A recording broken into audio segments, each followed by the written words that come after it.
আসসালামু আলাইকুম ওয়া রাহমাতুল্লাহি ওয়া বারাকাতুহু। আশা করি ভালো আছেন আলহামদুলিল্লাহ।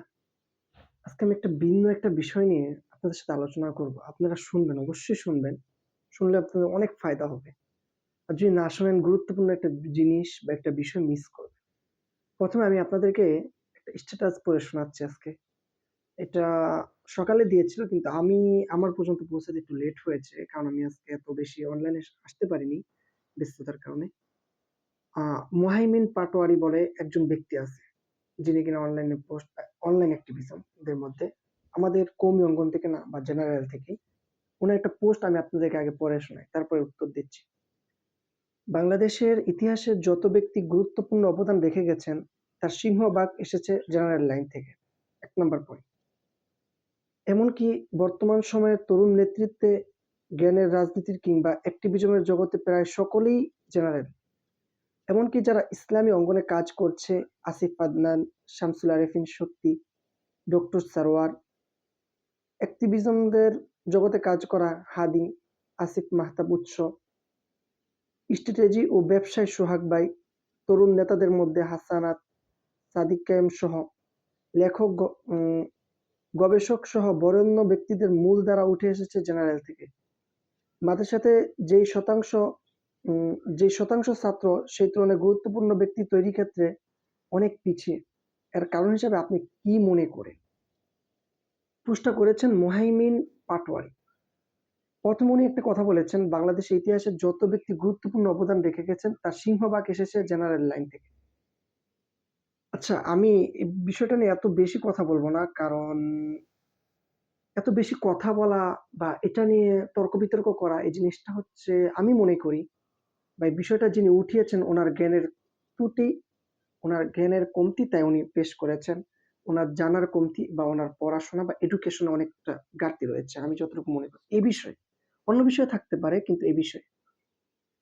দেখেন, আপনি যদি ইসলামী অঙ্গন বলতে শুধু বিভিন্ন সেমিনারে আলোচনা করা, ফেসবুকে স্ট্যাটাস দেওয়া বা অ্যাক্টিভিজম করা, নানা বিষয়ে বইপত্র রচনা করা এর মধ্যে সীমাবদ্ধ রাখেন, তাহলে অনেক কিছুই মূল্যায়নে ভুল হওয়া আপনার পক্ষে সম্ভব বা আপনার দ্বারা সম্ভব। কেন বলছি কথাটা? ইসলাম কিন্তু সে ১৪৫০ বছর আগেরই ইসলাম। ইসলাম কিন্তু তখন অ্যাক্টিভিজম ছিল না। ইসলামের মূল কাজ হচ্ছে দাওয়াত করা, দাওয়াতি কাজ করা। অনেক বড়, বড় ওলামায়ে কেরাম, অনেক বড়, বড় ব্যক্তিবর্গ আপনি সেই প্রত্যন্ত অঞ্চলগুলোতে দ্বীনের কাজ করছেন, দ্বীনের দাওয়াত দিচ্ছেন। এটা হচ্ছে সবচাইতে মূল। একজন দায়ীর জন্য, একজন আলেমের জন্য এটাই মূল। এটা যে জানে না বা যে শুধু বুঝে যে ইসলামী অঙ্গন বলতে শুধু ফেসবুক, শুধু অ্যাক্টিভিজম এটা। তার পড়াশোনার কমতি আছে, তার এডুকেশনের কমতি আছে সেটাই আমি মনে করি। অনেক বড়, বড় ব্যক্তিদেরকে আপনারা অনেক জায়গায় দেখেছেন তারা গোপনে কাজ করতেছে।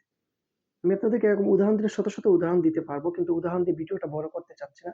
জাস্ট ওই ব্যক্তির কাছে আমার মেসেজটা পৌঁছানো যে ইসলামী অঙ্গন বলতে শুধু কিছু সেমিনারে লেকচার দেওয়া, কিছু ফেসবুকে স্ট্যাটাস দেওয়া বা কিছু বইপত্র রচনা করা এখানেই সীমাবদ্ধ না। ইসলামী অঙ্গন একটা প্রশস্ত একটা জায়গা। অনেক প্রশস্ত একটা জায়গা। একেকজন একেকটা বিষয় নিয়ে কাজ করবে এটাই। ইসলামী অঙ্গন ব্যবসায় আছে, ইসলামী অঙ্গন দাওয়াতের মধ্যে আছে, রাজনীতিতে আছে। পরে এটা কি বলে? আপনি উম বিচার আজকাল আছে। প্রত্যেকটা জায়গায় ইসলামী অঙ্গন আপনার রয়েছে। আপনি এটা বুঝতে হবে। এটা না বুঝে আপনি একটা কমেন্ট, একটা মন্তব্য করলেই তো হবে না, বোকাদের মতো করে। আপনি একজন জ্ঞানী, আপনার জ্ঞানী পরিচয় মানে কি? আপনি একটা বিষয় পরিপূর্ণ জানবেন। একটা বিষয় শুরু থেকে শেষ পর্যন্ত জানবেন। জেনে তারপরে এই বিষয়টা নিয়ে কথা বলবেন। এটাই আপনি একজন জ্ঞানী হিসেবে আপনার পরিচয়। আর যদি আপনি মূর্খদের মতো করে কথা বলেন, তাহলে তো মানুষ আপনাকে মূর্খ মনে করবে। আপনি যদি জ্ঞানী হয়ে মূর্খদের মতো করে কথা বলেন। দেখেন জ্ঞান অল্প থাক, কিন্তু আপনার কথাটা জ্ঞানীদের মতো করে হোক। তাহলে মানুষ আপনাকে বেশি সম্মান করবে, বেশি কদর করবে। আমি আশা করি আমি বিষয়টা আপনাদেরকে বুঝাতে পেরেছি। আর যদি আরো বিস্তারিত কিছু জানতে চান তা কমেন্ট করবেন। আমি আপনাদেরকে অবশ্যই এটা সম্পর্কে বিস্তারিত বা উদাহরণ সহ উল্লেখ করব ইনশাআল্লাহু তাআলা। জাযাকুমুল্লাহ। আসসালামু আলাইকুম ওয়া